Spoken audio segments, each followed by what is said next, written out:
Madam బేబీస్‌కి formula feed mix చేయడానికి tips చెప్తారా? ఫస్ట్ థింగ్, మదర్స్ మిల్కే first and best option for newborn babies up to 6 months of age. Only మీ doctor prescribe చేస్తేనే మీరు formula feeds ఇవ్వాలి.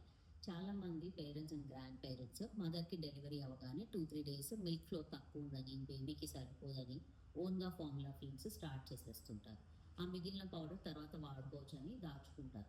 Manufacturer instructions ప్రకారము expiry date ఉన్నా సరే ఓపెన్ చేసిన ప్యాకెట్ విదిన్ 3 weeksలో కన్జ్యూమ్ చేస్తే ఓకే, లేదా లెఫ్ట్ ఓవర్ పౌడర్ డిస్కార్డ్ చేయాలి. నెక్స్ట్ వచ్చేసి water to powder ratio. Manufacturer instructions ప్రకారం వాళ్ళు ఇచ్చిన 1 మెజరింగ్ స్కూప్కి ఎంత వాటర్ యాడ్ చేయమంటారో అలా డైల్యూట్ చేయాలి. ఓవర్ డైల్యూషన్ చేయడం వల్ల బేబీస్కి మాల్ న్యూట్రిషన్ అయ్యే ఛాన్సెస్ ఉంటుంది. నెక్స్ట్ వచ్చేసి water temperature. Water temperature too hot ఉంటే కనుక ఫార్ములా ఫీడ్లో ఉన్న న్యూట్రియంట్స్ డిస్ట్రాయ్ అయిపోతాయి. టూ కోల్డ్ ఉంటే కనుక పౌడర్ సరిగ్గా మిక్స్ అవ్వదు. Luke warm water ideal. Next వచ్చేసి కొందరు ఫార్ములా ఫీడ్ మిక్స్ చేశాక తర్వాత రీహీట్ చేసుకుందామని మైక్రోవేవ్ చేస్తారు. దీనివల్ల అనీవెన్గా హీట్ అయ్యి హాట్ స్పాట్స్ ఫామ్ అయ్యి స్కాల్డింగ్ అయ్యే ఛాన్సెస్ ఉంటుంది. నెక్స్ట్ వచ్చేసి కొందరు బాటిల్లో ఆల్రెడీ ఫార్ములా ఫీడ్ మిక్స్ చేసుకొని బయటికి వెళ్ళేటప్పుడు తీసుకెళ్తారు, లేదా బేబీ హంగ్రీ లేదు తర్వాత ఇవ్వచ్చు అని పక్కన పెట్టేస్తారు.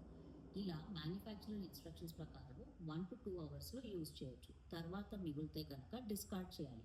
ఎక్కువసేపు పెట్టడం వల్ల బ్యాక్టీరియా గ్రోత్ అయ్యి కంటామినేషన్ అయ్యే ఛాన్సెస్ అండ్ ఇన్ఫెక్షన్ వచ్చే ఛాన్సెస్ ఎక్కువ ఉంటుంది. నెక్స్ట్ వచ్చేసి ఓవర్ ఫీడింగ్ చేయకూడదు.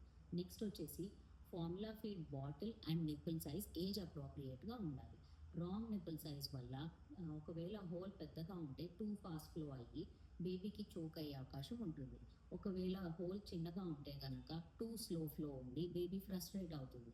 నెక్స్ట్ వచ్చేసి హైజీన్. ఇది కూడా చాలా ఇంపార్టెంట్.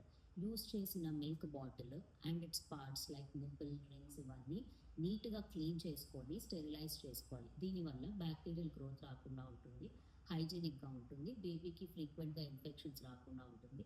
దీనివల్ల బేబీకి height and weight growth development effect అవ్వకుండా ఉంటుంది.